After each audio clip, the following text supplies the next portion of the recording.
Bonjour à toutes et à tous, je suis Julien Alac, chargé de mission à l'Institut Veblen et je vous souhaite la bienvenue à la remise du prix Veblen des mémoires de M2 sur la transition écologique, un prix que l'Institut Veblen dédie à Philippe Frémaux, qui était notre président, fondateur de l'Institut Veblen et qui nous a quittés en 2020 et qui avait à cœur de soutenir les étudiants et étudiantes qui proposent une réflexion originale sur la transition écologique, en particulier les étudiants en sciences économiques, parce que justement, on partait du constat que cette discipline ne s'intéressait pas assez aux questions environnementales et nous pourrons le développer dans la conférence qui suit la cérémonie de remise de prix. Et je tiens aussi à remercier le Printemps de l'économie de rendre cet événement possible dans la belle salle du CESE et de nous permettre de nous réunir. Donc ce prix, nous l'organisons depuis 2019 et donc le but c'est de récompenser les étudiantes et étudiants en sciences économiques mais aussi en disciplines voisines qui s'intéressent à l'environnement. Alors comment s'intéressent-ils à l'environnement? Donc à travers leur mémoire. Et il propose, l'idée c'est de valoriser, disons, une vision critique des enjeux environnementaux, c'est-à-dire qui fait face, disons, ancré dans une perspective de soutenabilité forte. C'est un terme dont nous pourrons parler ensuite parce qu'il est au cœur d'un des mémoires qui a été récompensé, qui propose aussi une vision interdisciplinaire, qui croise l'économie avec d'autres sciences sociales, aussi les sciences physiques qui sont très importantes pour aborder les questions environnementales, et aussi qui propose une réflexion critique, par exemple mettre en perspective les cadres théoriques qu'on a tendance à utiliser ou les cadres épistémologiques. Donc n'hésitez pas à candidater au prix Veblen. Les candidatures sont ouvertes jusqu'au 9 novembre. Ça consiste simplement à nous envoyer votre mémoire avec une courte présentation et vous pouvez gagner un prix de 1 500 € qui est divisé par 2 dans le cas où nous avons 2 lauréats et une publication. Donc vous avez toutes les informations sur notre site, donc le site de l'Institut Veblen. Et aussi l'idée de cette cérémonie de remise de prix, c'est qu'on prenne un peu de temps si vous voulez éventuellement poser des questions sur les modalités de candidature. Mais en gros, vous formalisez vraiment pas, notamment sur le thème. On reçoit des mémoires sur la transformation des entreprises, sur des questions très macro, sur des questions d'aménagement. C'est vraiment très très large. Ça va vraiment des circuits courts au low-tech, en passant par le verdissement de la finance. Donc vraiment, n'hésitez pas. Voilà, je ne vais pas en dire plus et maintenant je vais laisser Dominique Méda, présidente de l'Institut Veblen et présidente du jury, nous annoncer nos lauréates. Merci beaucoup, merci Julien. Alors je suis très très heureuse de remettre ce prix Veblen 2022 à nos deux lauréates, deux co-lauréates même. Donc Morgane Gonon, doctorante au CIRED, qui a écrit un très beau mémoire intitulé « Une dette écologique pour fonder les politiques de préservation du vivant, définir un cadre comptable national en durabilité forte adapté à la lutte contre l'artificialisation des espaces naturels ». Et Mandy Joulin, doctorante à Télécom Paris, et autrice d'un mémoire intitulé « Rationaliser la société, le rapport entre normes techniques et normes politiques dans la pensée du mouvement technocratique ». Alors je voudrais toutes les deux vous féliciter. On a pris beaucoup de plaisir à lire vos deux mémoires.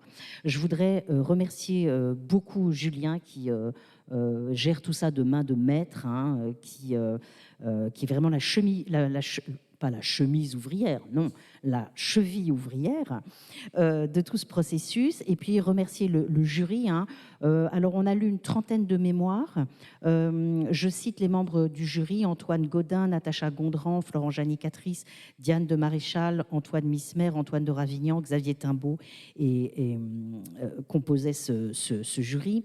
Et je voudrais dire quelques mots de ces mémoires qui ont fait l'unanimité, puisqu'on discute beaucoup. C'est formidable la réunion qu'on a, on lit tous les mémoires et puis ensuite on a beaucoup de débats entre nous. Et ces deux mémoires, ils prouvent la très grande diversité des travaux qui sont actuellement consacrés à la transition écologique. Celui de Morgane apporte une contribution de choix à la question de la préservation de la biodiversité. Vous interrogez la notion de capital naturel et vous vous intéressez à la manière dont l'économie appréhende le monde vivant. Vous mettez au centre de vos réflexions la notion de dette écologique et vous inscrivez vos travaux dans le chantier en cours, en plein développement de la comptabilité écologique. Je voudrais lire la première phrase du résumé de votre mémoire qui annonce très clairement le programme et qui, je dois dire, me parle particulièrement. Vous écrivez « La crise écologique interroge les conventions sur lesquelles sont fondés nos langages institutionnels et outils de gestion ».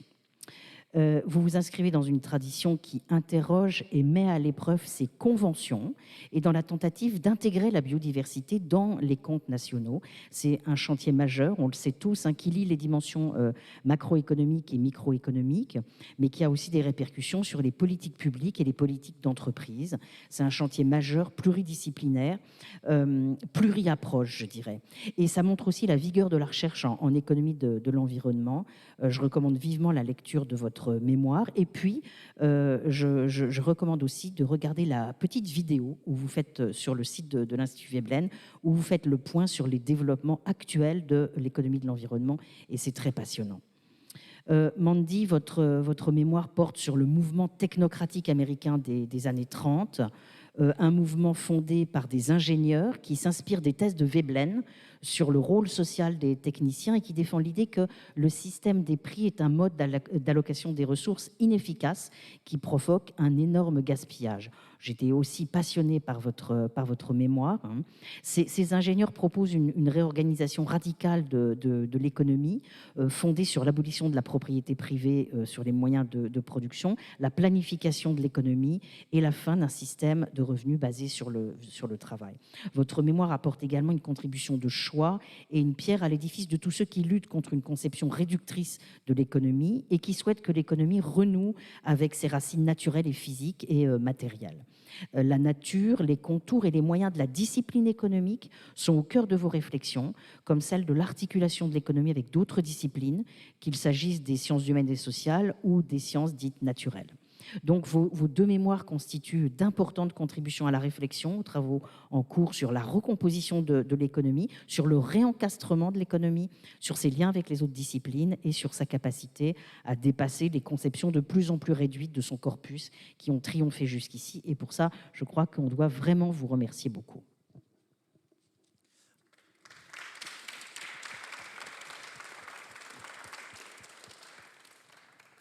Merci beaucoup Dominique et bravo à nos deux lauréates. Je voudrais prendre un peu de temps pour leur permettre de se présenter et parler un peu de leur travail.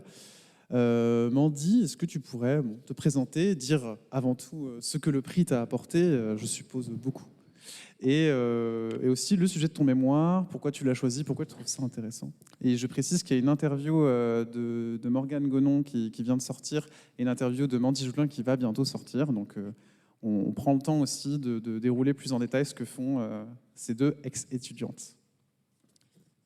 Bonjour, je ne sais pas si on m'entend. Ok. Donc moi, c'est Mandy Joulin, je suis doctorante à Télécom Paris. Et alors, ce que m'a apporté le prix Veblen, principalement, je trouve que ça apporte beaucoup de reconnaissance aux travaux de mémoire qui sont en temps normal assez peu valorisés au final. C'est notamment une aide, si vous êtes étudiant et que vous comptez poursuivre en thèse, je vous recommanderais de candidater à ce type de prix parce que ça peut être une aide devant les jurys de thèse. Sinon, pourquoi j'ai choisi ce sujet-là? En fait, tout simplement parce que c'est un mouvement qui est assez peu étudié, alors même qu'il apporte un certain nombre de réflexions autour des thématiques de l'économie physique, de la planification, de l'adaptation du système économique aux contraintes écologiques qui sont uniques dans l'histoire des idées. C'est aussi un mouvement qui a mobilisé des penseurs qui sont par ailleurs assez reconnus pour leurs travaux scientifiques, notamment Marion Kingbert, qui est le théoricien du pic pétrolier et qui est un des principaux théoriciens du mouvement technocratique. Et du coup, en ce sens-là, je pense que c'était assez dommage que ce mouvement n'ait pas été davantage traité. Par ailleurs, c'est un mouvement qui interroge beaucoup le rôle social de l'ingénieur, ce qui est particulièrement pertinent pour le débat public à l'heure où beaucoup d'ingénieurs se posent de plus en plus de questions vis-à-vis de leur rôle dans la transformation de la société face aux enjeux écologiques. On peut citer par exemple la mobilisation des étudiants dans les écoles d'ingénieurs pour intégrer des formations de sciences sociales et des formations sur les enjeux écologiques. Par exemple à l'ENSTA,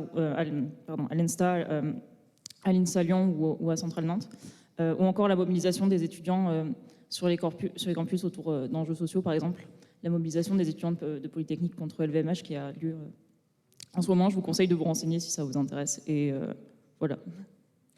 Et merci beaucoup Mandy. Est-ce que tu peux juste te dire ce que tu fais maintenant? Et je tiens à préciser donc le mouvement dont on parle, au cas où c'est pas bien entendu, c'est donc le mouvement technocratique qui est En gros, je ne sais pas si tu le présenterais comme ça, des ingénieurs américains dans les années 30 qui voulaient prendre le contrôle de l'économie, quoi. En quelque sorte, c'est des ingénieurs qui ont commencé par critiquer l'organisation de l'économie sur des points techniques très précis. Par exemple, le gaspillage dans certaines usines, le fait que certains designs de certains équipements étaient sous-optimales, etc. Et qui progressivement ont commencé à avoir une réflexion beaucoup plus globale sur l'organisation de l'économie dans son ensemble, et en particulier sur les limites environnementales, ce qui était à l'époque assez peu courant. Quelle était ton autre question déjà ? Ah oui, et maintenant, du coup, je suis en thèse et je continue à travailler sur une thématique proche, puisque je travaille sur la contribution des ingénieurs à la critique de l'économie de marché dans les années 30. Donc, toujours sur le mouvement technocratique, mais aussi sur d'autres courants de pensée.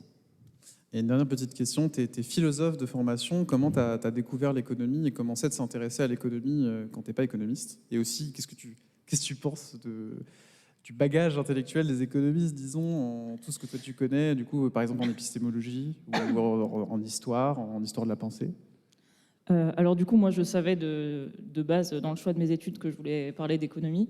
Et j'ai choisi d'aller en philosophie et du coup de me spécialiser en philosophie politique et en épistémologie de l'économie parce que je trouvais que c'était une manière d'approcher les théories économiques qui était beaucoup plus, rigoureuse et beaucoup plus vaste dans ce qu'on a la possibilité d'étudier par rapport à la formation d'un économiste qui se prépare spécifiquement à l'étude des faits économiques.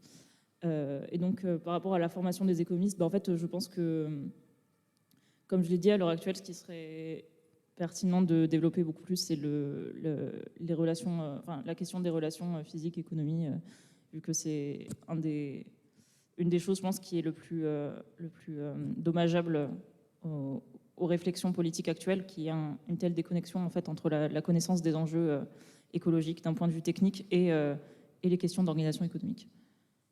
Merci beaucoup Mandy. Et donc vous pouvez retrouver sur le site de l'Institut Veblen le mémoire, ainsi que bientôt une super interview. Et je vais demander à Morgane donc aussi de te présenter, de dire ce que le prix t'a apporté, puis de présenter ton travail. Bonjour à tous. Déjà, je suis vraiment d'accord avec ce que vient juste de dire Mandy, c'est-à-dire que ça fait vraiment plaisir de voir le travail lu et commenté comme ça. C'est assez rare pour un mémoire. Ça fait aussi des retours très intéressants dans le cadre de cette remise des prix ou ailleurs. Et donc, c'est vrai que ce retour et cette considération fait vraiment chaud au cœur. Donc, je vous encourage particulièrement à candidater, non seulement parce que ça permet d'avoir un regard critique sur le mémoire, à entraîner vraiment des discussions et des dialogues avec d'autres de vos professeurs ou de vos encadrants. Et c'est vraiment un apport. Pour me présenter rapidement, donc effectivement, je suis prochainement doctorante au CIRED dans 2 semaines. J'ai commencé aussi, pas par une formation d'économiste, mais par une formation en sciences politiques à l'IEP de Grenoble. Et après, une formation d'économiste spécialisée sur les marchés de l'énergie et du carbone à Dauphine. Et c'est ensuite où j'ai choisi de me diriger plutôt vers l'étude des liens, on va dire, entre structure économique, développement de l'activité économique et les écosystèmes, parce que je trouvais que la problématique de l'intégration du vivant était plus intéressante que celle du carbone, en l'occurrence. Donc c'est aussi pour ça que je me suis dirigée vers la chaire, chaire de comptabilité écologique au sein du CIRED, à laquelle donc j'appartiens et dans le cadre de laquelle je vais continuer en thèse. Donc d'ailleurs, par rapport à ce qui a été dit juste avant, c'est vrai que c'est un travail presque collectif avec la chaire, puisque mon mémoire en fait est intégré à la thèse de Clément Surin, donc doctorant de la chaire de comptabilité écologique aujourd'hui, en 3e année. Donc mon mémoire constitue aussi une partie, un chapitre de sa thèse, et il mobilise aussi beaucoup le cadre d'analyse des controverses donc sur la mise en économie de l'environnement, construit en partie par Clément Boyer, donc qui est également doctorant à la chaire de comptabilité écologique.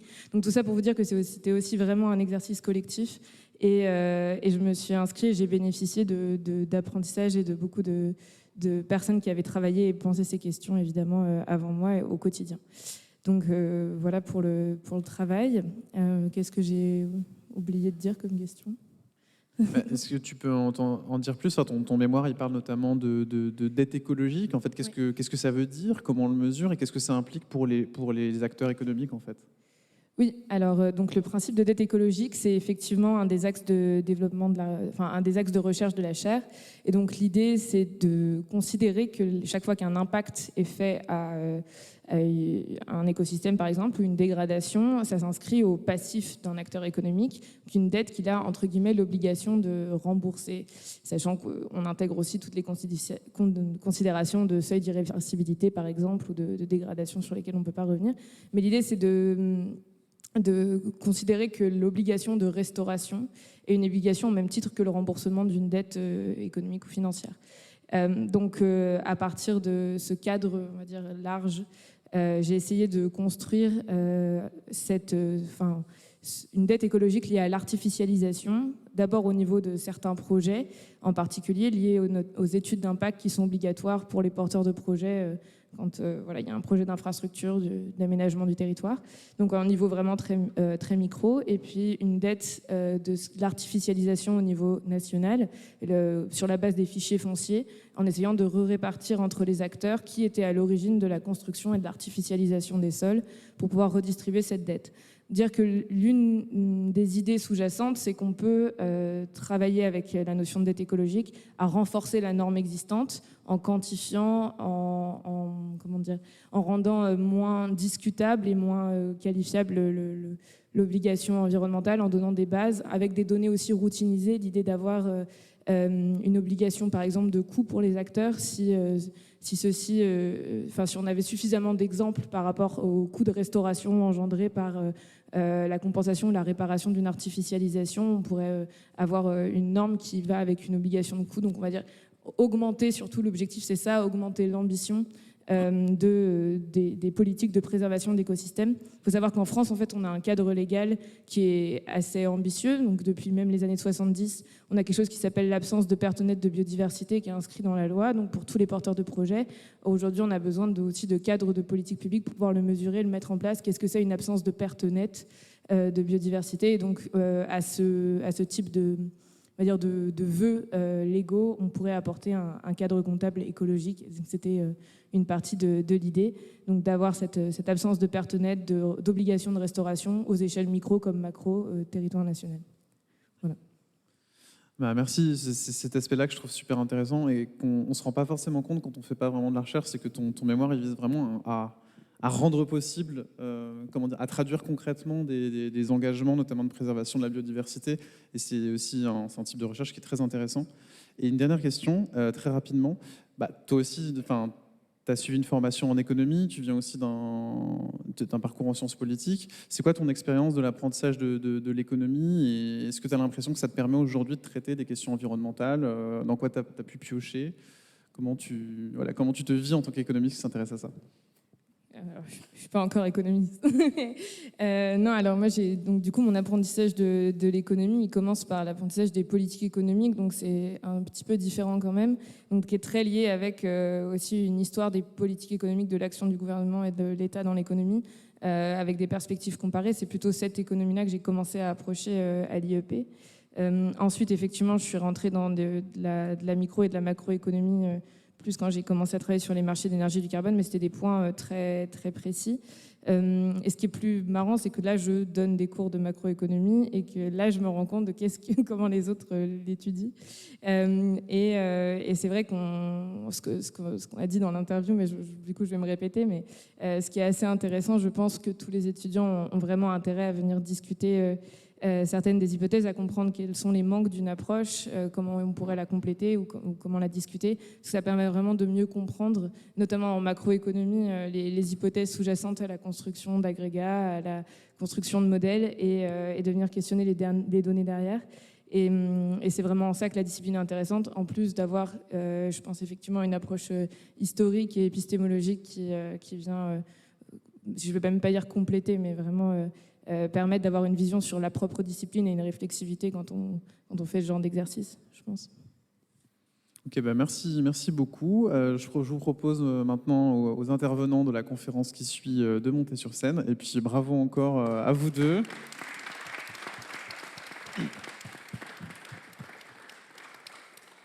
Et au plaisir de suivre vos recherches et les évolutions de votre parcours. L'idée de la conférence qui suit, c'est comment comment enseigner l'économie au XXIe siècle. C'est bon, on parle de formation en économie qui est complète, qui permet de traiter les questions environnementales, qui permet d'avoir du recul, qui permet de dialoguer avec les autres disciplines, mais à quoi ça ressemble concrètement? Quels sont les acteurs aujourd'hui qui s'intéressent au sujet? Quelles sont leurs propositions? Et oui, mettez-vous... Et je vais passer le micro, enfin la parole, à Lucas Begnatou, qui animera cette conférence. Bonsoir à tous. Je ne sais pas si ça marche. Bonsoir à tous. Merci à tous d'être présents, que vous soyez là en présentiel ou en distanciel et que vous suiviez l'événement à distance. Je tiens aussi à remercier le Printemps de l'économie ainsi que ses partenaires et l'Institut Veblen d'organiser cet événement et cette table ronde sur l'enseignement des sciences économiques face aux limites planétaires. Et sur ce sujet, donc, nous avons quatre intervenants. Donc, pour commencer, Dominique Méda, qui a déjà été présenté, mais vous êtes professeur des universités à Paris-Dauphine, directrice de l'IRISO et présidente de l'Institut Veblen. Nicolas Grave, vous êtes co-coordinateur du pôle formation du collectif étudiant pour un réveil écologique. Arthur Jattot et Sophie Jallet, vous êtes ici en tant que représentant de l'AFEP, donc l'Association française d'économie politique, qui milite pour un pluralisme dans l'enseignement en économie et dans les sciences économiques en général. Plus précisément, Arthur Jattot, vous êtes maître de conférence à l'Université de Lille et Sophie Jallet, vous êtes maîtresse de conférence à l'Université Paris 1 Panthéon-Sorbonne. Et enfin, Julien Alac, tu t'es déjà présenté, mais vous êtes chargé de mission pour l'Institut Veblen. Et donc, on va commencer par introduire un peu cette table ronde en disant que la contrainte environnementale, comme on le voit depuis le début de ces conférences, se fait de plus en plus pressante. Nous avons dépassé en mai 2022 la 6e des 9 limites planétaires qui avaient été définies par le Stockholm Resilience Center. Et il est important de souligner aussi que ces limites, au sein de ces limites planétaires, le réchauffement climatique n'en est qu'une seule. Donc elles sont une multitude et se concentrer sur le réchauffement climatique est assez simplificateur entre guillemets. Malgré tout cela, en juillet 2022, l'OCDE sortait un rapport qui indiquait que seulement 53% des Français pensaient que le réchauffement climatique existait et qu'il était d'origine anthropique, malgré le consensus scientifique sur le sujet. C'est très problématique au vu de la rapidité de l'échéance et des changements en profondeur qu'il faut effectuer sur nos modes de production et de consommation. Et pour cela, un des leviers d'action, c'est la formation, et plus particulièrement la formation des jeunes, qui seront les premiers concernés par le déplacement des limites planétaires. De ce fait, il faudrait une intégration de ces notions environnementales au sein de tous les cursus d'enseignement supérieur pour sensibiliser les jeunes et leur permettre de s'emparer de ces sujets de société. C'est notamment ce que revendique le collectif étudiant pour un réveil écologique au travers d'un manifeste qu'il publiait en 2018. En parallèle, il y a 8 ans maintenant, missionné par le gouvernement, Pierre-Cyril Haucoeur fournissait un rapport sur l'avenir de l'enseignement des sciences économiques en France. Il émerge de revendications de plusieurs mouvements, comme par exemple PEPS Économie ou Autisme Économie, qui sont des mouvements étudiants, d'institutions comme la FEP, mais aussi de publications d'ouvrages comme le Manifeste des économistes atterrés. Et il est important de souligner que ce rapport a été commandé par le gouvernement lui-même et que donc ce constat est un constat qui est maintenant fait et qu'il faut agir, car le rapport met en avant le fait que la discipline et l'enseignement de la discipline manquent clairement de pluridisciplinarité. En effet, il faut encourager la discussion au sein des formations entre l'économie et les différentes disciplines qui l'entourent, c'est-à-dire les sciences sociales, les sciences physiques et aussi les sciences naturelles. En outre, le pluralisme est d'autant plus important car, comme nous le savons aujourd'hui, les limites planétaires sont dépassées en grande partie à cause de l'action humaine, et cette action est plus précisément de notre organisation productive et marchande, comme le souligne le terme de capitalocène qui est employé de nombreuses fois chez les économistes ou chez les historiens par exemple. Ainsi, pour les futurs économistes, il paraît important qu'ils puissent connaître tous les enjeux environnementaux qui sont inhérents à la discipline pour cerner pleinement l'économie en tant qu'objet d'étude et la repenser pour qu'on puisse entamer notre transition. Cette table ronde pose donc plusieurs questions. Où est-ce que nous en sommes de l'intégration des limites planétaires au sein de l'enseignement supérieur et plus particulièrement au sein des sciences écologiques depuis le rapport Haucoeur? Et aussi, nous tenterons de voir quelles sont les différentes initiatives étudiantes ou universitaires qui sont mises en place pour intégrer ces enjeux. Donc pour commencer, Je vais m'adresser à Nicolas Grave, car vous êtes membre de, comme je l'ai dit, vous êtes membre du collectif Pour un réveil écologique. Et j'aimerais donc savoir qu'en est-il de la place de l'environnement actuellement au sein de l'enseignement supérieur et quel constat dressez-vous de la progression de ces dernières années? On partait il y a quelques années d'une situation en fait, où l'environnement était relativement absent des formations de manière générale. Pour donner juste quelques chiffres, en fait, on était dans une situation où en 2016-2017, c'était très difficile d'avoir des informations sur ces questions-là. Et en 2018, il y a un rapport du Shift Project qui est sorti, qui est partiel, mais qui a montré qu'en fait, seulement 11% des formations dans l'enseignement supérieur intégraient les enjeux. Eux, ils étaient concentrés sur l'énergie et le climat, mais seulement 11% des formations intégraient ces enjeux-là de manière correcte dans l'enseignement supérieur. On a aussi d'autres sondages sur la population étudiante, notamment par exemple un sondage en 2022 du Collège de France, qui montrait que parmi les jeunes de 18 à 30 ans, 46% des jeunes ne savent pas définir ce que c'est une empreinte carbone et 55% une empreinte écologique. Et donc, ça montre qu'en fait, il y avait un énorme manque des connaissances des étudiants, malgré le fait qu'en fait, énormément sont très engagés sur ces questions-là et ce sont des questions qui leur tiennent à cœur. Ces deux éléments-là, en fait, ont créé une forme de frustration qui s'est beaucoup ressentie, en fait, notamment en 2018-2019, qui, pour mon organisation, s'est matérialisé en fait dans le manifeste étudiant pour un réveil écologique, qui avait été signé en fait en quelques semaines par plus de 20 000 étudiants de manière vérifiée, et qui transmettait en fait cette frustration de se voir face à un monde qu'on nous décrit comme presque s'effondrant, et le peu d'actions mises en place, et notamment face à ce que nous on avait face aux yeux dans nos formations. Donc on s'est engagé sur ces questions-là, on a essayé de pousser ces questions ces dernières années à travers plusieurs axes, je pourrais revenir dessus si vous voulez plus tard. Une des choses qui s'est passée notamment lorsqu'on a essayé de monter en fait, au niveau national à parler directement au ministre, ça a été d'abord une latence, une inertie assez importante. Mais a été ensuite monté un groupe de travail en décembre 2020, si je ne dis pas de bêtises, qui a travaillé en fait pendant 2 ans, de manière parfois un peu chaotique, sur la fin plus structurée, mais qui a permis de rendre un rapport, celui-ci sensibilisé et formé aux enjeux de la transition écologique et du développement durable dans l'enseignement supérieur, qui a été donc présidé par Jean Jouzel. Dans ce rapport, en fait, il a été fait par un ensemble d'organisations assez représentatives en fait, de l'ensemble de l'enseignement supérieur, et transmet en fait un certain nombre de recommandations, je crois qu'il y en a à peu près autour d'une grosse cinquantaine dans le rapport, à la ministre, donc à l'origine à Frédérique Vidal, maintenant c'est Sylvie Retailleau. Et là, aujourd'hui, on est un petit peu dans une position d'attente de savoir quelle en sera la suite. Il y a une journée en fait, d'annonce qui est prévue le 20 octobre. Donc très bientôt, on pourra avoir des premiers retours du point de vue politique sur ce qui a permis d'apporter ce rapport.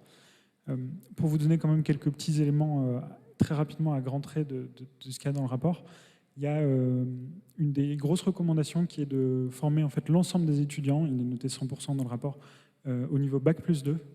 Il y a aussi une forme de chiffrage de ce qui serait pertinent comme dose de formation. C'est 6 ECTS minimum, avec l'idée que en fait, dans les 6 ECTS, il y en a qui soient dédiés beaucoup plus à des questions de connaissances, et donc 3 plutôt pour les connaissances et 3 plutôt pour un aspect pratique et mise en action, qui est en fait une part importante de la pédagogie de l'environnement. Il y a l'approche aussi qui est relativement bien détaillée, et je pourrais y revenir dessus si vous voulez, qui se base en fait sur l'approche par compétence et la définition, si vous voulez, au niveau pertinent, au niveau de la formation, en quoi l'environnement, quelles compétences je peux apporter à mon ingénieur, à mon économiste pour répondre aux enjeux écologiques. D'autres grands traits qui sont brossés dans le rapport interrogent beaucoup la question de libérer du temps pour les enseignants, qui en fait sont tiraillés entre plein de différentes tâches et ont du mal à libérer du temps pour correctement intégrer ces questions-là et rapidement en fait. Et un dernier gros enjeu qui est bien souligné dans le rapport, c'est le besoin d'un dispositif d'animation et d'accompagnement des établissements, et d'animation en fait au niveau national, puisque aujourd'hui il n'y a pas... le HCERS évalue très très peu les questions environnementales. Il n'y a pas une instance nationale, un responsable, quelqu'un vers qui se tourner qui serait responsable de dire en fait à quel point l'enseignement supérieur évolue dans son intégration des questions écologiques. Voilà. Ok, d'accord. Et d'un point de vue plus extérieur, au-delà de l'accompagnement académique, est-ce que vous pouvez nous expliquer comment vous, au sein de votre collectif étudiant, vous faites pour faire bouger les lignes sur ces sujets-là en réalité? Pour beaucoup des étudiants du collectif, en fait, on a commencé dans cette période 2018-2019 assez porteuse, directement dans nos établissements. On avait cette frustration et se posait la question, en fait, dans mon propre établissement, comment je fais pour essayer de faire bouger les choses. Il y a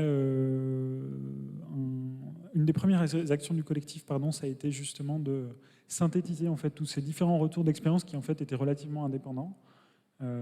Et fournir un ensemble de conseils, un petit kit pour les étudiants, pour mobiliser et réussir à transformer des formations au sein de son établissement. Ce mode d'action-là, en fait, a pu fonctionner dans plusieurs établissements. C'est parfois un peu plus compliqué pour d'autres, notamment pour les établissements les plus grands, les plus lourds. Il y a d'ailleurs pour les étudiants, en fait, il y a aussi des recommandations au sein du rapport dans une annexe qui est accessible en ligne sur justement un ensemble de conseils qui ont été accumulés ces dernières années et notamment sur d'autres enjeux qui en fait n'ont pas forcément été beaucoup traités, qui est par exemple celle de la place des élus étudiants, de savoir bien l'utiliser également. Pardon, j'ai redérivé sur le rapport. Nous, au sein du collectif, en fait, on a avancé sur 4 axes différents une fois qu'on a produit ce guide-là. Les 4 axes étant justement essayer d'accompagner les étudiants, essayer d'interroger directement les établissements. On avait envoyé un questionnaire en fait à l'ensemble des établissements du supérieur et on a reçu une 50aine de réponses sur des questionnaires assez poussés en fait sur à quel point un établissement intègre ou pas bien ces questions et en fait où est son état d'avancement.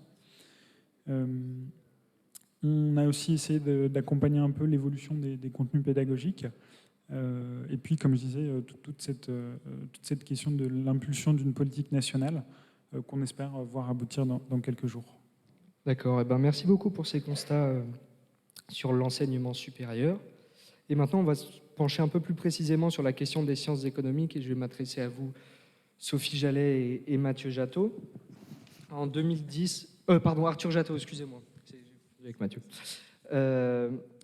Donc oui, on va se pencher plus précisément sur la question des sciences économiques. Et en 2010, le collectif étudiant PEPS Économie disait qu'en réalité, l'enseignement de l'économie actuellement ne nous permettait pas de comprendre le monde.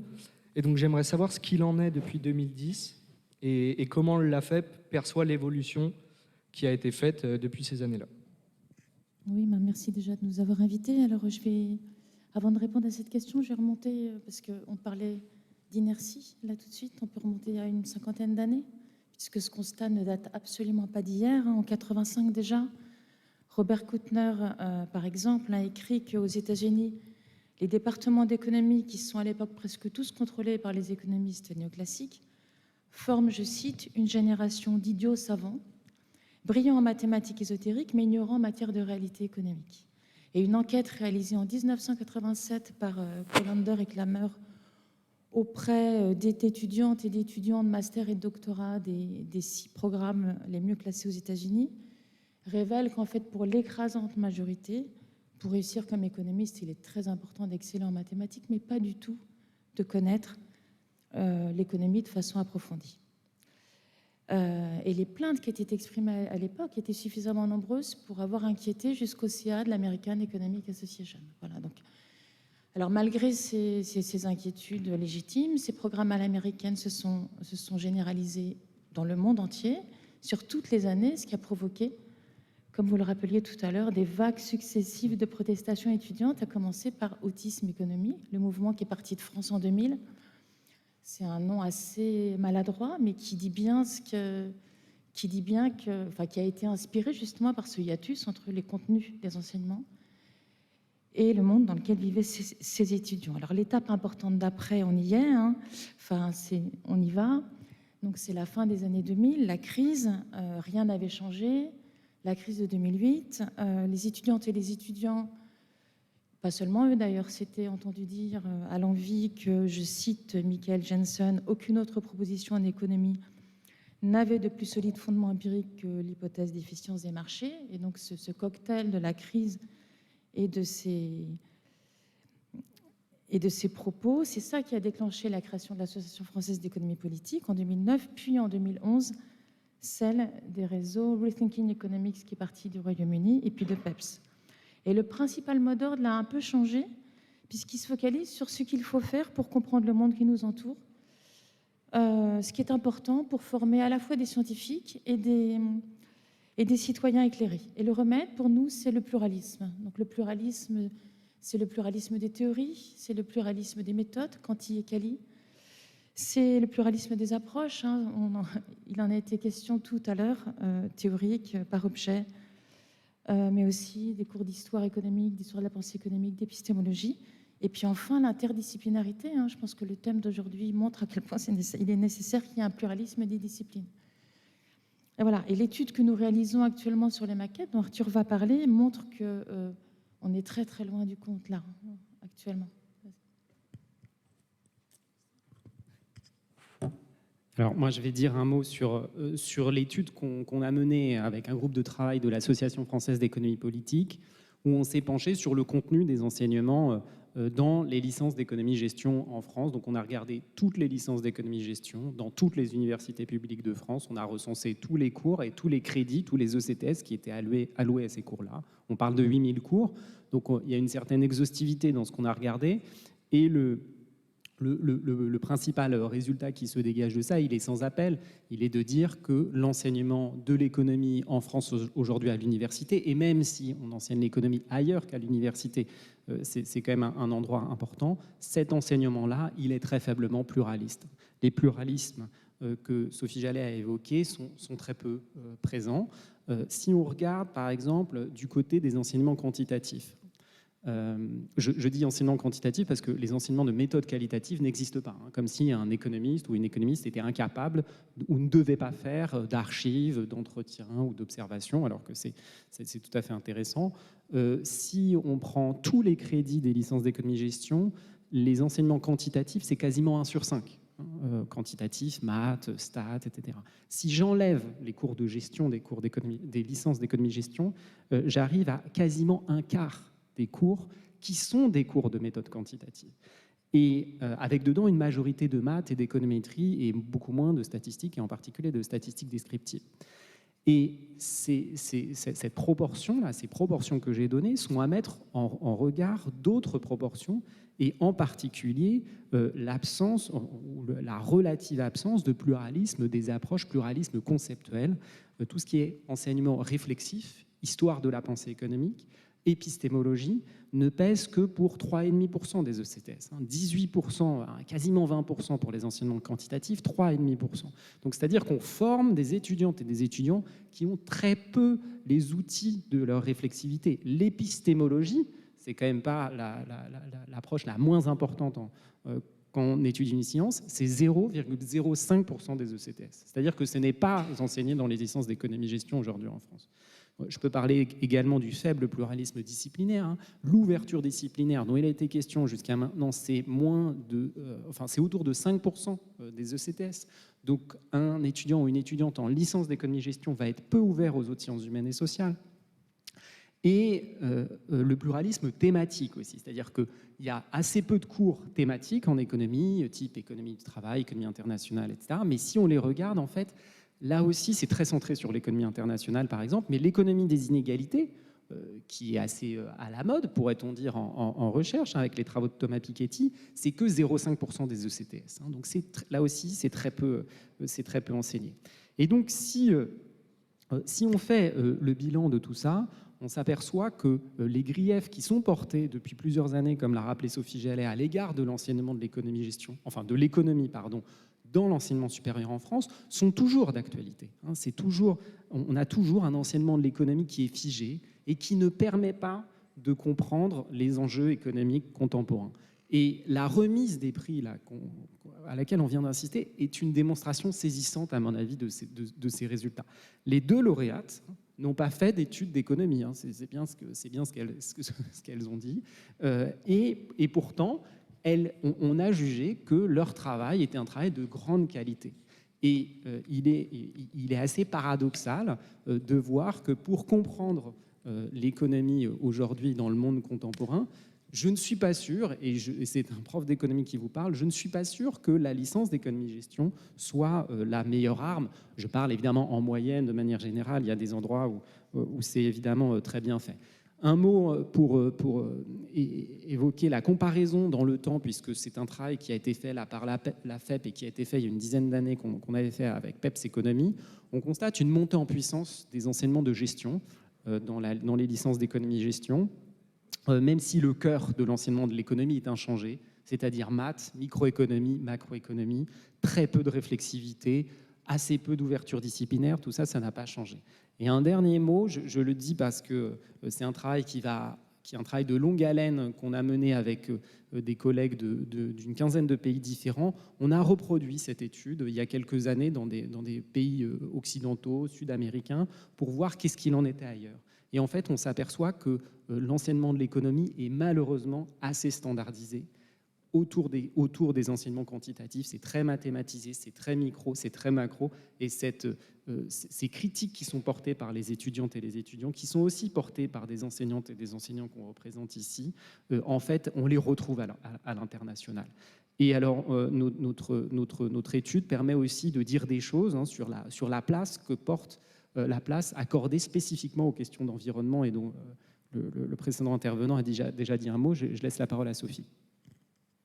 Oui, donc ça va aller très très vite.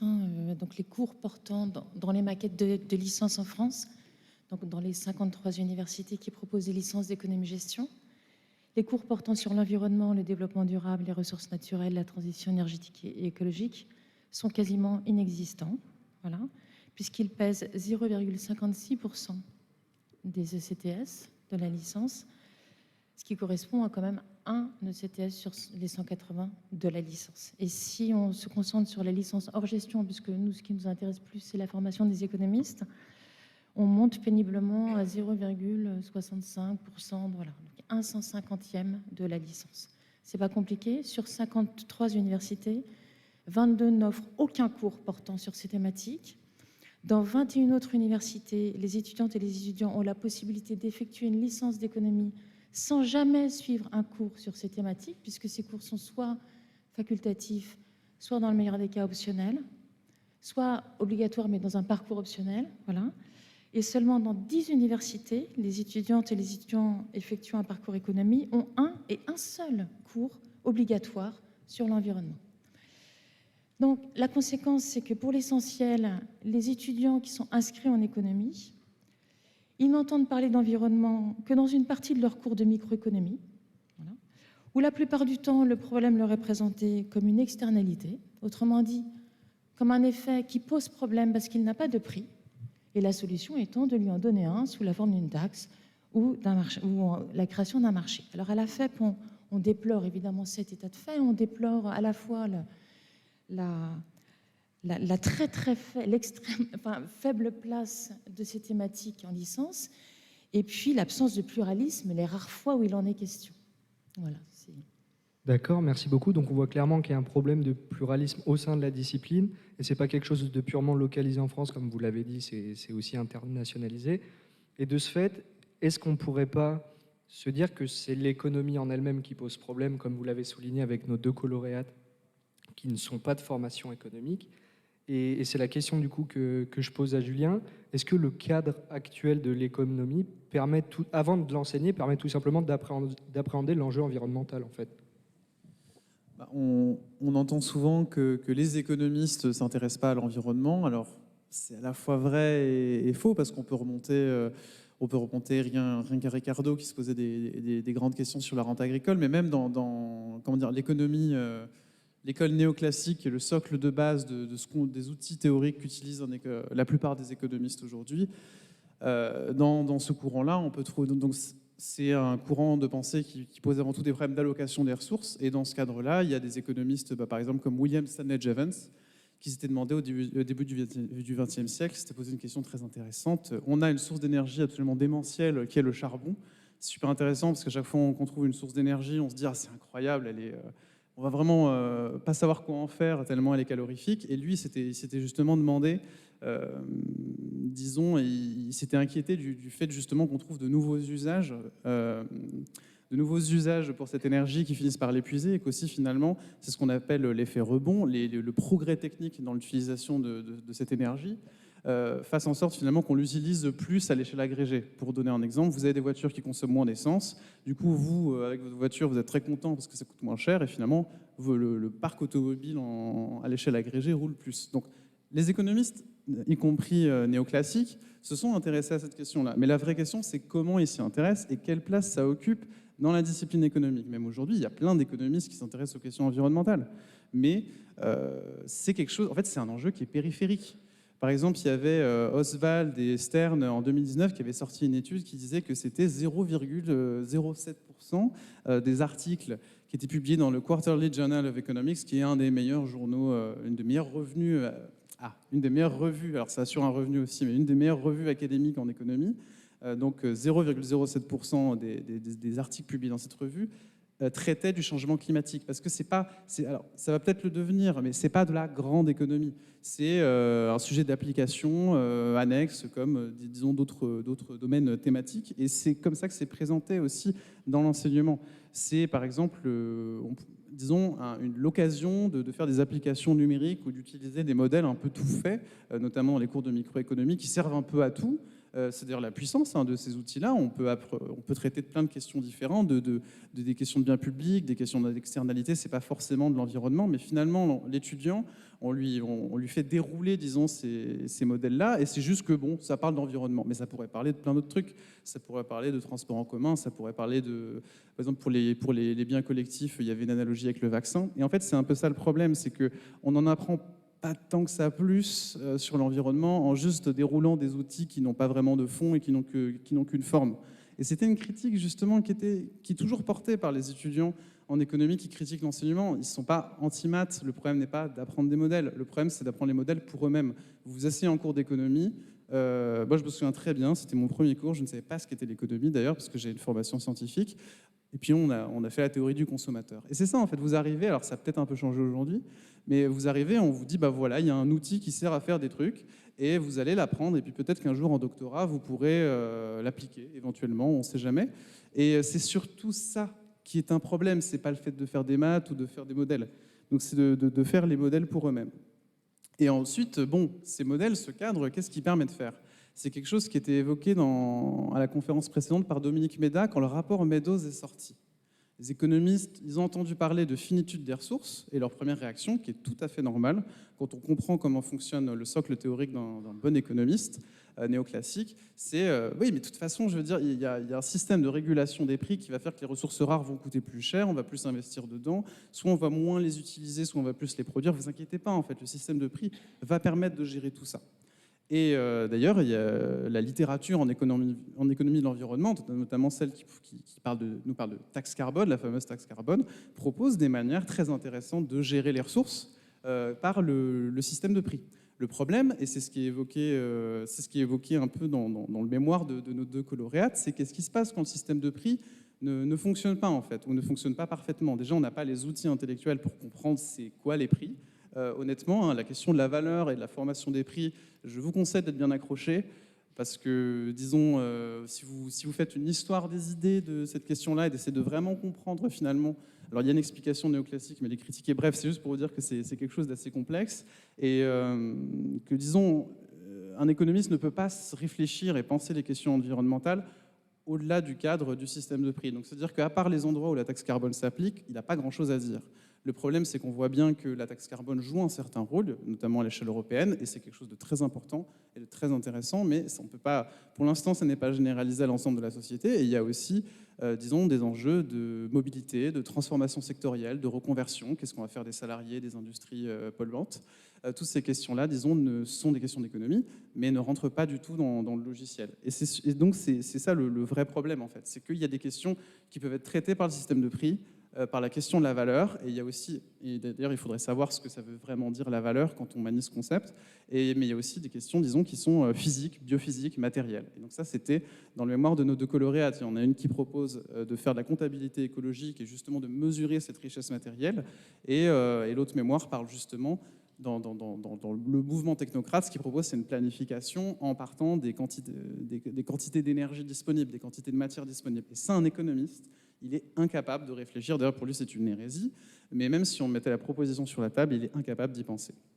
Donc c'est ça qui est intéressant. C'est les économistes s'y intéressent, certes, mais ils ont un cadre qui fait que finalement, ils ne traitent que d'un tout petit cas particulier, le cas où la taxe carbone fonctionne. C'est absolument passionnant, mais ça ne nous dit pas grand-chose. Et nous, à l'Institut Veblen, on est un think tank, on s'intéresse aux politiques économiques et on voit ça très bien. On s'intéresse à la littérature économique, on la lit, et quand il faut faire des recommandations à un moment donné de politique publique, eh bien, on est bien embêté si on en reste au cadre standard. Et je voudrais juste finir sur un point. D'ailleurs, pourquoi l'Institut Veblen prend la parole sur ce sujet? C'est parce qu'on soutient les étudiants qui s'intéressent à ces questions-là. Aujourd'hui, ils sont structurés dans un réseau qui s'appelle Rethinking Economics. Ils sont sur tous les continents, ce qui est quelque chose d'absolument génial, parce que le fait que ce soit dans le monde entier, de l'Europe aux États-Unis, mais aussi en passant par l'Afrique, par l'Asie, ça offre des perspectives vraiment très intéressantes. Et je vous conseille de regarder le site de Rethinking Economics. Et on a beaucoup contribué à la parution en français d'un projet qui s'appelle Exploring Economics, qui est une énorme base de données. En fait, c'est un site qui recense plein de contenus en économie et qui, en fait, le propose, disons, de le classer, par exemple, par thème ou par école de pensée. Et c'est, par exemple, si vous vous intéressez à la décroissance, à la post-croissance, vous allez pouvoir taper économie écologique, qui est une approche particulière de l'économie qui s'intéresse aux questions environnementales. Si vous vous intéressez à la théorie post-keynésienne ou aux économistes institutionnalistes, vous pourrez aussi trouver des contenus sur ce site. Si vous vous intéressez à la présentation de l'économie standard, mais aussi une présentation critique, vous pourrez enfin le trouver sur ce site. Donc je vous conseille de regarder Exploring Economics, donc c'est une initiative qu'on soutient.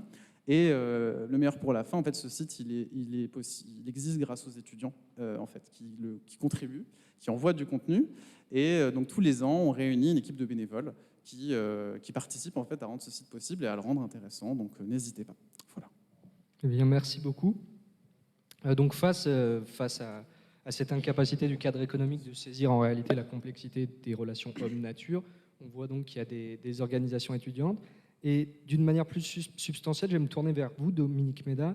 Comment en réalité, au-delà de constater qu'il n'y a pas de pluridisciplinarité, mettre en place cette pluridisciplinarité et articuler des disciplines qui ont énormément de mal à discuter depuis quasiment 2 siècles en réalité? Alors, c'est en effet quelque chose de très complexe. Je vais procéder en 2 temps. D'abord, peut-être rappeler qu'à Dauphine, on a été un peu pionnier, c'est-à-dire que dès septembre 2020, on a ouvert un enseignement obligatoire en première année de licence pour l'ensemble de nos étudiants. Donc, ça fait un petit peu moins de 1000 étudiants. À la fois, dans les deux, il y a 2 grandes formations à Dauphine. Il y a ce qu'on appelle la licence en sciences des organisations et puis une licence qui est plutôt maths-info.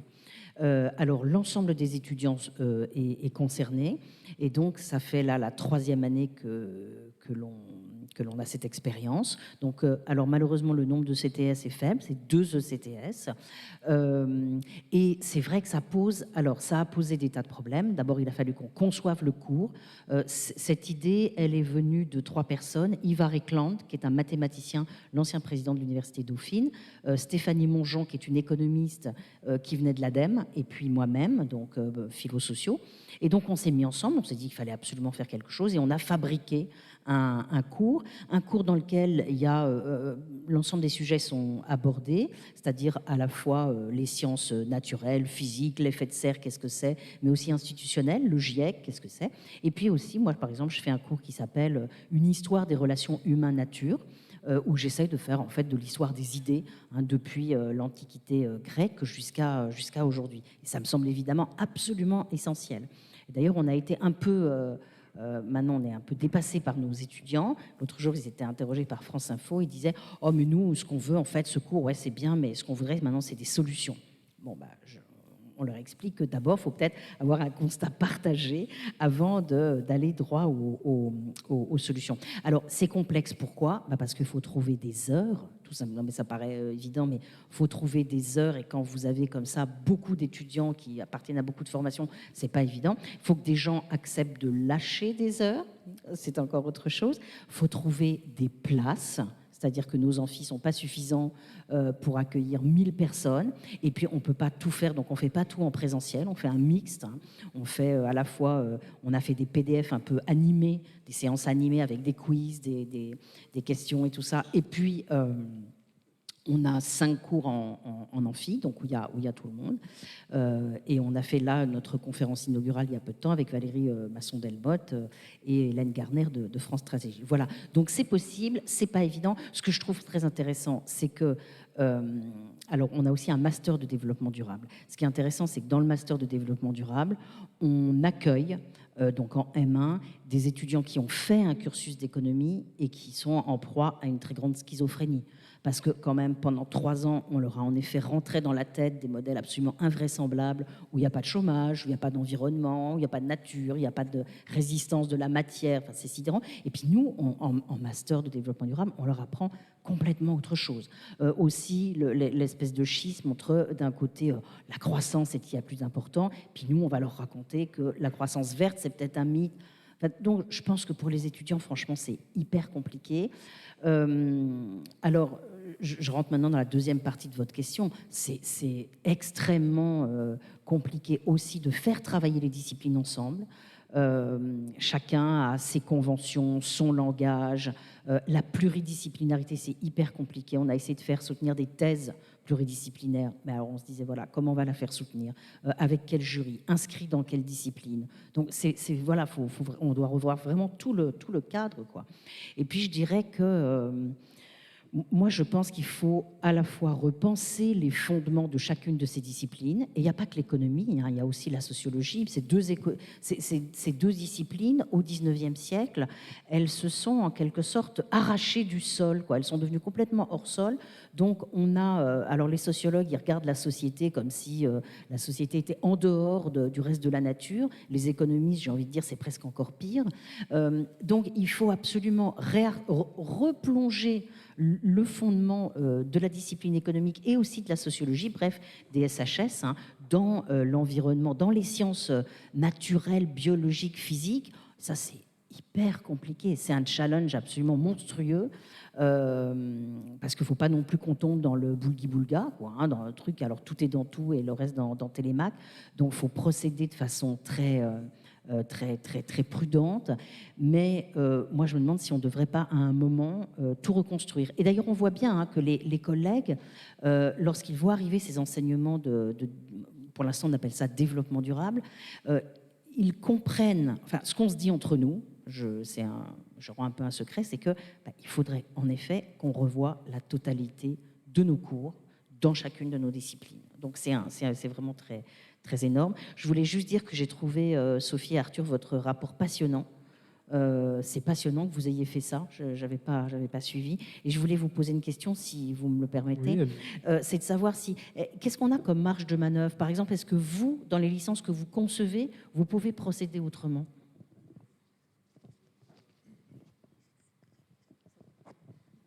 Alors, on a une certaine marge de manœuvre suivant les rapports de force locaux. Nous, à Lille, par exemple, où il y a un certain nombre d'économistes hétérodoxes, de sociologues aussi, on a pu créer, en septembre 2020, une nouvelle licence qui s'appelle licence sciences économiques et sociales, qui est pluridisciplinaire, où on fait de l'économie, de la sociologie, de l'histoire, de la géographie, Et en plus de ça, on a instauré quelque chose qui nous était cher, des cours qu'on appelle des cours à objet, des cours thématiques. C'est-à-dire on part d'un thème, ça va être l'écologie, ça va être les inégalités, le travail et l'emploi, la consommation, etc. Et dessus, on fait intervenir des spécialistes de différentes disciplines, en essayant de faire de l'interdisciplinarité plus que de la pluridisciplinarité. J'ai éco le matin et socio l'après-midi. Que le problème de ça, notamment dans les doubles licences, qui sont intéressantes également, c'est que parfois on nous dit quelque chose le matin qu'on nous contredit l'après-midi. Et en fait, avoir des cours à objet où on intègre une démarche interdisciplinaire oblige aussi les enseignantes et les enseignants à prendre en compte ce que dit le collègue ou la collègue dans le même cours. Donc, les marges de manœuvre, elles peuvent exister, je dirais, suivant les compétences qu'il y a localement, les envies qu'il y a localement, et puis aussi les rapports de force. Mais après, pardon, après j'arrête, mais justement, la personne qui a cette licence sciences économiques et sociales, est-ce qu'après elle va pouvoir rentrer en master et faire une thèse en économie, ou bien on va lui dire « Ah ben non, désolé, vous n'avez pas suivi tel ECTS en économétrie, donc vous ne pouvez pas aller en master ». Alors, on ne peut pas aller dans les masters, j'allais dire, les plus orthodoxes, les plus formalisés, les plus mathématisés. Si vous voulez faire un master d'économétrie après ça, ou un master très néoclassique, ce ne sera pas possible. Par contre, des masters d'économie davantage institutionnalistes, là, les étudiants et les étudiantes vont être plus que bienvenus, parce qu'ils vont être armés de choses dont sont dépourvus les étudiants les étudiantes en économie-gestion, en particulier une ouverture disciplinaire, aussi une ouverture méthodologique. Nous, nos étudiants dans cette licence dont je m'occupe, on leur donne des outils en économie, mais aussi en sociologie, l'entretien, des outils en histoire, l'archive, la cartographie avec la géographie. Donc ça, c'est des armes dont ils peuvent se prévaloir en master. Alors évidemment, ils sont aussi moins spécialistes. Si vous voulez faire un master d'histoire médiévale en sortant d'une licence comme ça, ce ne sera pas possible. Mais d'histoire contemporaine, par contre, elles sont les bienvenues. Et pour certains masters d'économie, c'est compliqué. Mais pour la plupart, et je peux me permettre de dire, puisqu'on est entre nous, les plus intéressants, ça pose pas de problème. Je veux juste rajouter quelque chose sur le premier thème. À Paris, on a réussi à maintenir un certain pluralisme parce que le mouvement autisme était parti de Paris 1. Donc déjà, ça nous a aidés. Les étudiants nous ont beaucoup aidés. Et puis là, on a encore une maquette relativement pluraliste. Mais on n'a fait aucun recrutement d'enseignants-chercheurs hétérodoxes depuis plus de 10 ans. Donc, à terme, ça ne va plus être possible. Voilà. Quant au master, je suis d'accord avec toi. Moi, j'ai créé un master et on recrute tes étudiants volontiers. Je ne sais pas si quelqu'un veut rebondir là-dessus. Julien, Nicolas? Non. Si, Julien, vas-y. C'est juste un tout petit point. On parlait à partir des formations de SES aussi le parcours des étudiants. Donc c'est vrai que quand on fait de l'économie, il y a la recherche en économie qui est souvent des gros prérequis très formalisés. Mais juste, je trouvais ça intéressant de parler de mon expérience en tant que personne dans un think tank. Nous, on travaille avec des ONG, avec la société civile, en fait avec des gens qui se posent des questions. Par exemple, là, je travaille sur la politique industrielle. Quel type de politique industrielle on peut promouvoir pour gérer les reconversions ou promouvoir une industrie verte? On va lire des papiers d'économie, des gens qui ont travaillé sur des mesures qu'on a mises en place. Alors, est-ce que c'est un impact? Est-ce que c'est un impact? On ne sait pas trop. Est-ce qu'il y a un lien statistique entre la mise en place de la mesure ou pas? Donc, on va lire ce genre de trucs. Donc, il faut des gens qui comprennent comment les modèles sont construits. Et aussi, on a besoin de gens en fait, qui nous expliquent quand est-ce qu'on a mis en place ces politiques, pourquoi, quel type de personnage politique, dans quel territoire. Et là, heureusement qu'il y a des économistes et des gens qui font d'autres sciences sociales, notamment des historiens, des géographes, qui peuvent nous répondre à ça. Et je peux vous assurer que quand des députés ils font des auditions à l'Assemblée nationale pour comprendre ce qui se passe et se faire des idées sur des problèmes comme la désindustrialisation, il y a beaucoup d'économistes, je suis désolé, mais ils n'ont pas grand-chose à dire sur pas mal de trucs. Sur le commerce international, on est en train de signer des traités de libre-échange, là par exemple avec l'accord UE-Mercosur. Quels sont les impacts sur la déforestation? Quels sont les impacts sur l'agriculture? Alors aujourd'hui, c'est vraiment génial, il y a des économistes qui commencent à s'y intéresser, mais il était temps, parce qu'on en a signé beaucoup des accords de libre-échange. Voilà, c'est aussi pour vous dire que ces compétences-là, peut-être que pour publier dans la fameuse revue où il y a 0,07% d'articles qui traitent d'environnement, c'est vrai que ça va être un peu compliqué et c'est très exigeant. Certains pans de la recherche économique en bagage, en maîtrise des modèles qui sont enseignés dans ces disciplines-là, ces modèles assez classiques. Mais en même temps, il y a un truc qui s'appelle la société civile, la politique, la mise en place de politiques publiques, enfin l'action, quoi. Où là, on a besoin de gens qui sont capables non pas de faire un seul truc, mais de jongler. Et ça, voilà, si vous êtes étudiant, vous pouvez envisager aussi ce genre de parcours, et c'est super intéressant. Moi, je peux vous dire, témoigner en tout cas que c'est très chouette de faire ça. Voilà. J'ai une autre question à vous poser, moi, c'est d'un point de vue je suis étudiant moi-même, étudiant en économie institutionnaliste, et la question que j'aurais à vous poser, c'est vous avez recueilli les crédits ECTS, enfin vous avez quantifié les crédits ECTS associés au cours d'économie de l'environnement, mais est-ce que le fait d'avoir un cours économie de l'environnement en lui-même, c'est quelque chose de véritablement important, dans le sens où on sait que l'économie est une science quand même assez impérialiste vis-à-vis des autres sciences qui l'entourent. Et est-ce qu'il ne faudrait pas finalement intégrer plus d'environnement dans chaque enseignement, plutôt que créer un enseignement lui-même destiné à l'économie de l'environnement? Alors que quand j'ai parlé des cours sur les thématiques de l'environnement, il n'y avait pas que des cours d'économie de l'environnement. Désolé. Il y a des cours... Alors, nous, on n'a que les intitulés, puisqu'il n'y a pas de... On n'a pas beaucoup plus d'informations sur les sites des universités, mais il y a quand même des cours dont le titre ne contient pas le mot économie. Donc on se dit peut-être qu'ils font de la pluridisciplinarité, enfin on espère un peu, voilà, à ce qu'il faudrait faire. Moi je suis pas une spécialiste, donc je ne sais pas, je vais demander aux spécialistes. Je vais demander aux spécialistes de ces questions-là. Moi je ne vais pas dire ce qu'il faut faire. Je ne sais pas si quelqu'un... Je suis désolée de... Non, mais pas de en fait, c'est vrai. Donc, il y a des cours qui vont s'appeler développement durable, par exemple, dont on peut estimer qu'on fait d'autres choses que de l'économie dedans. Nous, notre enquête s'en tient aux titres, aux intitulés de cours, ce qui est évidemment un bien incomplet. Une économie de l'environnement, on peut le faire de plein de manières différentes. Mais par contre, c'est un signal très fort. Les chiffres qu'a donné tout à l'heure Sophie sur la place des intitulés liés à l'environnement dans tous les cours d'économie des licences d'éco en France est très faible. Donc ça demeure un signal, même si évidemment on peut aussi parler, comme vous l'avez rappelé, on peut parler d'environnement dans des cours de macroéconomie, dans des cours d'économie internationale. Évidemment, on peut y avoir une dimension, mais symboliquement, c'est extrêmement fort de voir le poids extrêmement réduit du terme environnement dans les intitulés de cours.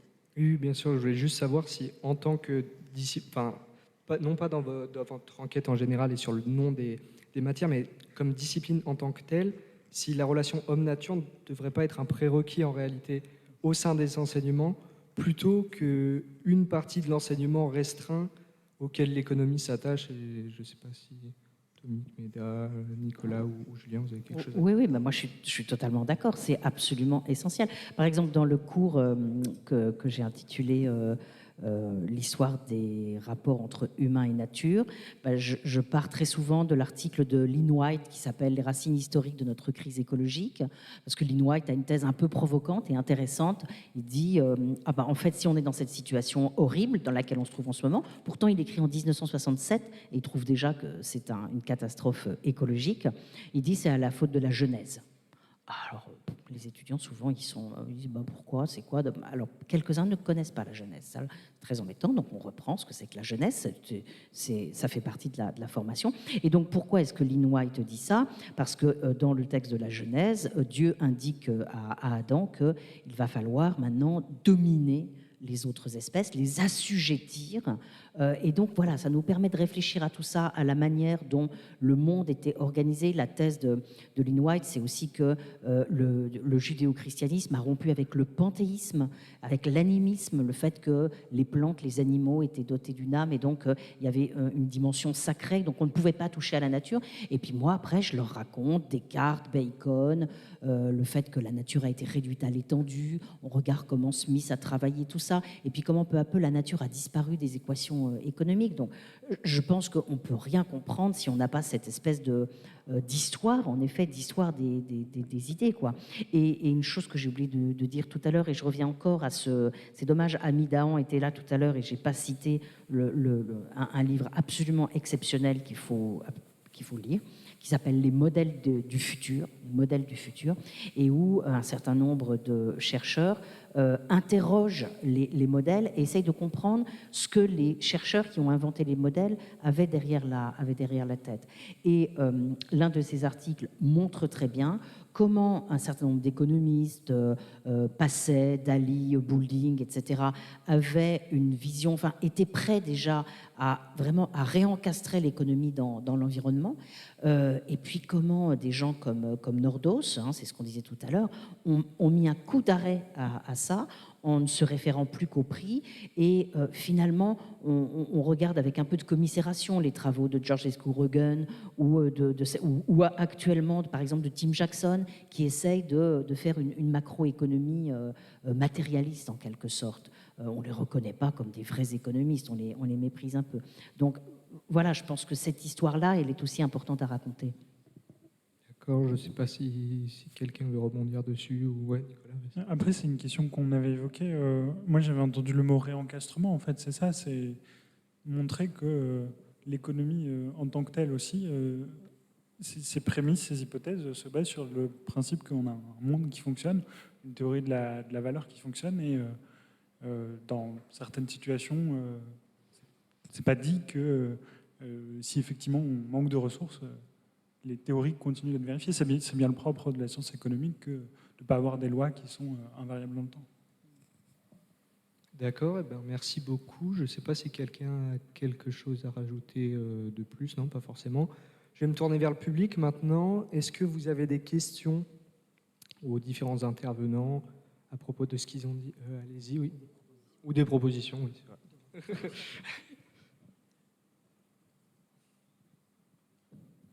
Merci. Pour les gens qui sont externes à l'université ou à l'enseignement, alors il y a quelques éléments qui ont été posés sur la complexité de modifier un cours, etc. Mais qui est-ce qui décide au-dessus d'allouer des postes dans une université, d'allouer des moyens, de structurer le cours en disant on mettra 30 cours là-dessus, là-dessus, là-dessus? C'est pas uniquement chaque enseignant qui dit moi je suis prêt à faire ça. Donc est-ce que vous pourriez nous expliquer pour les béotiens en gros comment concrètement, enfin, quels sont les freins associés à la transformation des universités, enfin, ou des écoles d'ingénieurs, mais là, vous êtes plutôt universitaire. Vous voulez y aller, Sophie et Arthur, et puis je compléterai. D'accord. C'est le nerf de la guerre, hein, la question que vous posez. Il y a des maquettes, donc tous les 5 ans, on fait des maquettes qui vont être validées après par l'HCERS. Et ce sont les disciplines qui font ces maquettes. Mais il y a un sentier de dépendance, hein, c'est-à-dire qu'on part d'un existant, il y a des traditions, il y a des profs qui font un cours, qui veulent continuer. Alors peut-être que d'ailleurs eux-mêmes changeront tout à fait leur cours, mais ils veulent garder je dirais l'enveloppe quoi, hein, qui existe. Et c'est très difficile au sein d'une discipline de se mettre tous d'accord, tous ensemble, pour changer radicalement un contenu. Ça, c'est terriblement, terriblement difficile. Voilà, et puis, alors là, on est maintenant dans un moment encore plus particulier, c'est ce que Sophie disait, hein, les recrutements sont de plus en plus difficiles, il n'y en a plus d'ailleurs. Hein. Alors nous, à Dauphine, on a mis en place un certain nombre de ressources qu'on avait depuis plusieurs années pour créer un poste justement de professeur en développement durable qui va venir justement sans doute regarder un petit peu tout ce qui se fait dans toutes les disciplines et peut-être reprendre ça. Mais tant que vous n'avez pas en effet comme ça une volonté très forte de la présidence ou du directoire de l'université pour aller de l'avant, il peut se passer pas grand-chose. Alors, juste un mot, hein, comme l'a dit Dominique, elle a parlé de nerf de la guerre. Effectivement, la création de postes, c'est le nerf de la guerre. Et des créations de postes à l'université, en enseignant-chercheur, il y en a extrêmement peu. En fait, il n'y a pas de budget spécifique pour ne serait-ce que lancer de nouvelles formations. Nous, on nous a dit d'accord pour lancer la licence sciences économiques et sociales si on le faisait à budget constant. Donc, on a dû mutualiser des cours, supprimer des cours, réorganiser un certain nombre de choses. Mais en réalité, on ne nous donne pas les moyens de changer les choses. Après, il n'y a pas une instance très, très supérieure au niveau du ministère qui vient voir directement ce qui est fait dans les cours. Ça, heureusement, on maîtrise le contenu. Par contre, les moyens, ils sont extrêmement faibles. Et donc le rapport de Jean Jouzel va être assez important, il me semble, parce que ça veut dire que le ministère s'est rendu compte qu'il fallait faire quelque chose. Sans doute que les universités vont répondre que ah bah d'accord, on veut bien faire quelque chose, mais on a besoin de moyens. Et donc c'est toujours la même question, hein, des moyens qui vont être disponibles, moyens humains, moyens financiers, pour lancer ces nouvelles formations. Et donc, Nicolas, peut-être, est-ce que vous pouvez développer sur, au sein du rapport, je crois qu'il y a une place importante accordée au volontarisme des pouvoirs publics vis-à-vis des enseignements à l'université. Est-ce que tu peux nous en parler brièvement, quoi? Oui, en fait, dans la structure du rapport, chaque chapitre est un peu dédié à un acteur. Ça part un peu du principe que il y a un ensemble d'acteurs qui jouent leur rôle et chacun a son rôle à jouer. Du côté de l'État, en fait, comme je disais tout à l'heure, le principal manque, c'est qu'il n'y a pas une pensée de l'intégration des enjeux écologiques dans l'enseignement supérieur. Là-dessus, il y a plusieurs recommandations qui ont été faites, dont je disais en fait la principale qui est le fait d'avoir un dispositif d'animation qui soit capable de suivre cette question-là au niveau national et d'animer et d'accompagner les établissements. Il y a aussi d'autres choses qui sont effectivement des outils qui ne sont pas du tout utilisés, typiquement le rôle de la tutelle du MESRI dans chaque établissement pourrait être utilisé pour pousser ces questions-là auprès des directions des établissements. Après, dans tout ce qui a été dit, il y a beaucoup de choses qu'on peut retrouver en fait dans le rapport. Hein, la question de la volontarité des dirigeants d'établissement, en fait, c'est ce qu'on voit hein, très clairement, c'est que dans les établissements dans lesquels ça avance, c'est les établissements dans lesquels il y a une direction qui est volontaire et qui est capable justement de prioriser et de mettre des moyens dessus. C'est beaucoup comme ça que ça se passe. Il y a une énorme place qui est donnée dans le rapport. Et c'est une partie du rapport sur laquelle moi j'ai un petit peu moins travaillé, mais une énorme place qui est donnée justement sur cette question du temps. Le fond, en fait, c'est effectivement la question des moyens, mais en fait, le moyen de l'aborder, c'est plus la question du temps, pour acter ce besoin de temps et donc le besoin de moyens, mais en remettant la question de la quantification des moyens à l'État, en fait. Et pas aux personnes dans le groupe. Voilà, je me suis un tout petit peu perdu dans l'explication, mais chaque personne a son rôle à jouer et en même temps, il y a des recommandations aussi directement aux professeurs. Et pardon, en fait, dans la partie en fait, sur les enseignants et la partie sur la revalorisation, il y a toute une partie qui est vraiment dédiée à faciliter les conditions de travail des enseignants pour leur permettre plus facilement d'intégrer ces questions-là. Puisqu'en fait, comme tu l'as dit, Dominique, il y a un enjeu de réinventer, de repenser tout un ensemble de cursus de formation, de repenser une forme de cohérence de comment, dans ce nouveau monde, on arrive à avoir un enseignement qui est à peu près cohérent ou qui n'est pas en contradiction directe dès que tu changes de cours. D'accord, eh ben, merci beaucoup. Je ne sais pas s'il y a d'autres questions dans la salle. Allez-y, venez. Ouais, venez.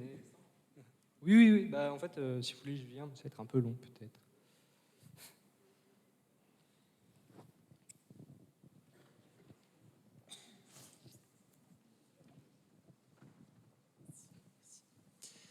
Alors, moi je m'appelle Bertrand Séné, je donne des conférences régulièrement auprès des étudiants de grandes écoles et d'universités, souvent à la demande en fait, des associations écologistes d'étudiants. Et régulièrement, les étudiants m'ont dit « mais pourquoi vous n'enseignez pas Ce serait bien que vous rentriez dans notre école, on aimerait bien parce que vous nous dites des choses qu'on attend et qu'on n'a pas dans nos cours. » Du coup, j'ai proposé à différentes grandes écoles et universités un cours. Je n'ai même pas eu de réponse, même pas la politesse d'une réponse. Et je suis très intéressé par ce que vous dites parce que je me rends compte qu'il y a un vrai blocage institutionnel. C'est assez incroyable le décalage qu'il y a entre la demande des étudiants et la façon dont les universités et les grandes écoles répondent. Ça me fascine. En fait, c'est les règles du métier. C'est-à-dire, enfin, c'est l'organisation des professions et des universités qui sont restées très centrées sur les disciplines. Et donc, tout passe au prisme des disciplines. Et c'est pour ça que la question de la pluridisciplinarité, qui est une vieille question, ça fait des années qu'on essaye d'avancer là-dessus, c'est très difficile à régler parce que, bon, on essaye de faire dialoguer les disciplines, mais après, il faut rentrer dans le vif du sujet, c'est-à-dire faire faire des maquettes communes.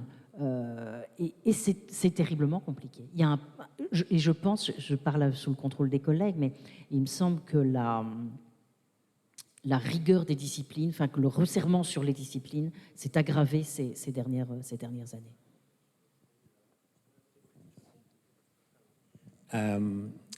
En fait, moi, j'assiste à des centaines de conférences depuis des années. Et donc, c'est comme ça, en fait, que je me suis formé, même si avant, j'avais une formation à Sciences Po, à Paris. Et je me rends compte qu'il y a des tas de gens, en fait, qui ont suivi plein de conférences, qui ont vu beaucoup de vidéos, lu beaucoup de livres, etc. Honnêtement, ils sont 1000 fois plus compétents que beaucoup de profs qui sont à l'université ou aux grandes écoles. Et c'est vraiment dommage. Et je pense que vraiment, il faut arrêter, quoi. On a besoin de ces gens-là aujourd'hui parce que c'est eux qui savent le plus de choses là-dessus. Donc il faut arriver à trouver comment les faire rentrer dans les formations. Sur cette question très précise, il y a un projet des shifters qui est en train d'être monté par une personne dont j'ai plus le nom. Mais c'est quelque chose qui est réfléchi depuis un petit moment justement sur cette question de faciliter la présence d'intervenants spécifiquement sur ces questions-là pour aussi faciliter la tâche aux établissements dans l'intégration de ces enjeux. Ok, je crois qu'il y avait une dernière question. Après, on va devoir s'arrêter, je pense, car le temps nous presse. Je vais essayer d'aller aussi vite que possible. Donc, tout d'abord, merci pour vos différentes interventions. C'était très intéressant de vous écouter. Moi, je suis en thèse entre des sciences de l'environnement et de l'économie, CIRED, LMD et à la Sorbonne. Du coup, ce que vous dites me parle beaucoup.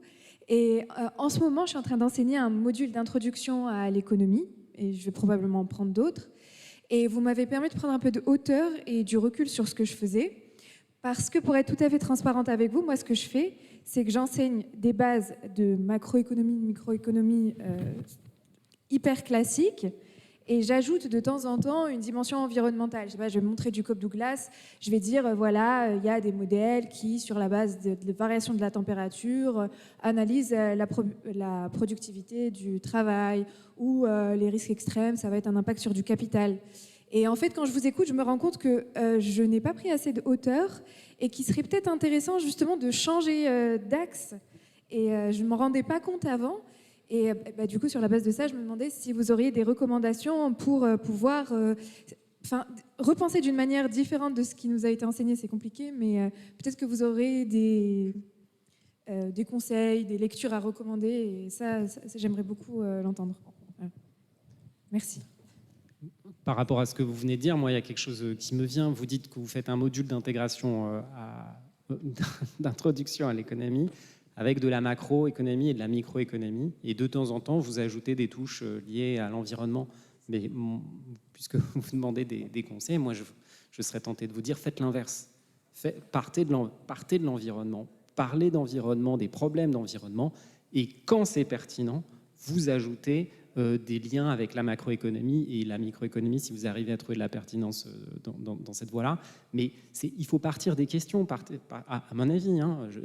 C'est pas très confortable ce que je vous dis. Je pense que c'est plus compliqué de faire ça que de présenter macro, micro, comme on le fait habituellement, et de temps en temps dire ça s'applique peut-être à ça, ce modèle. Et voilà. C'est très intéressant ce que vous me dites là. C'est-à-dire réfléchir un peu comme les gars qui ont écrit les équations. Penser concept et ensuite essayer de le formaliser, c'est intéressant. Je vais essayer de faire ça dans un des cours et on verra ce que ça donne. C'est plus facile à dire qu'à faire. Vas-y. Bon, du coup, j'ai 2 micros. Et si je peux rajouter un tout petit truc, je faisais partie du groupe étudiant à l'époque, PEPS Économie, et quand on interpellait les profs là-dessus, il y en a beaucoup justement qui étaient hyper investis, qui disaient oui, j'aimerais changer mes cours, mais en même temps, je suis vacataire, j'ai pas trop le temps. Et en fait, ce que je veux dire par là, c'est que c'est difficile aussi d'exiger des profs individuellement, dans un cadre très contraint, de réinventer totalement leurs cours. Donc ce qui manque, c'est aussi une base commune, des manuels, des ressources qu'on peut partager tous ensemble.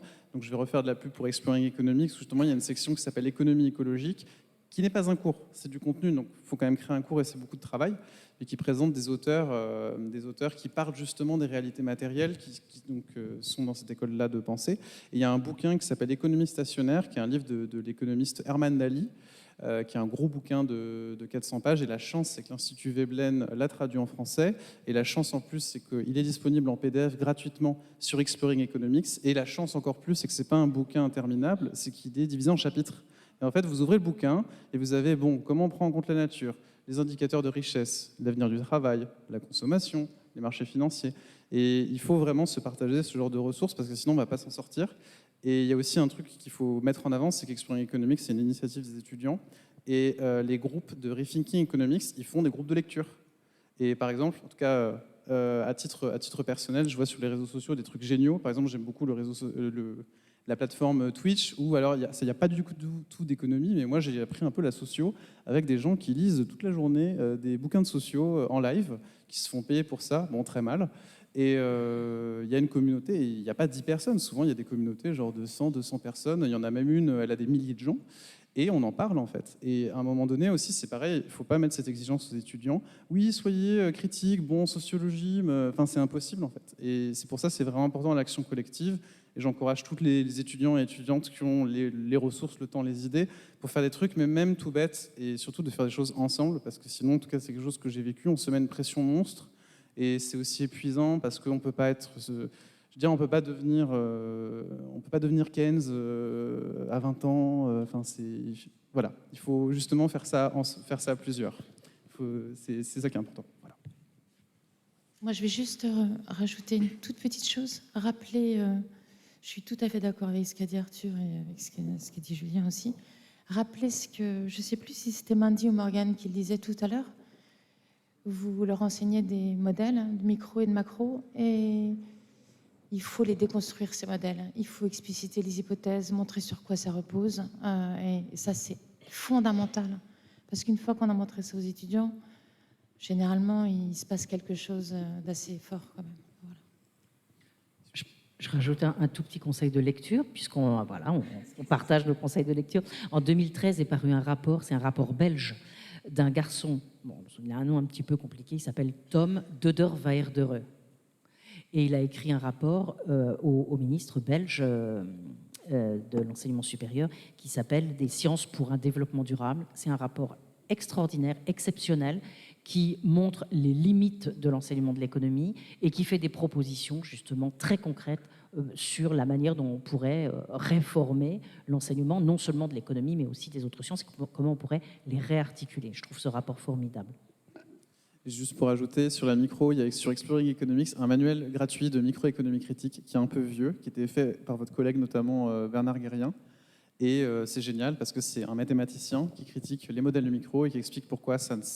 Alors, il pense que ça ne sert à rien, mais en tout cas, c'est très intéressant de lire le manuel et il est en PDF. Voilà.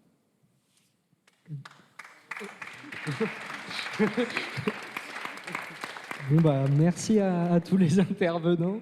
Merci à vous d'avoir suivi cette conférence. Et aussi, merci au Printemps de l'économie et à l'Institut Veblen pour l'organisation de cette table ronde. Et merci à notre animateur. Merci à vous.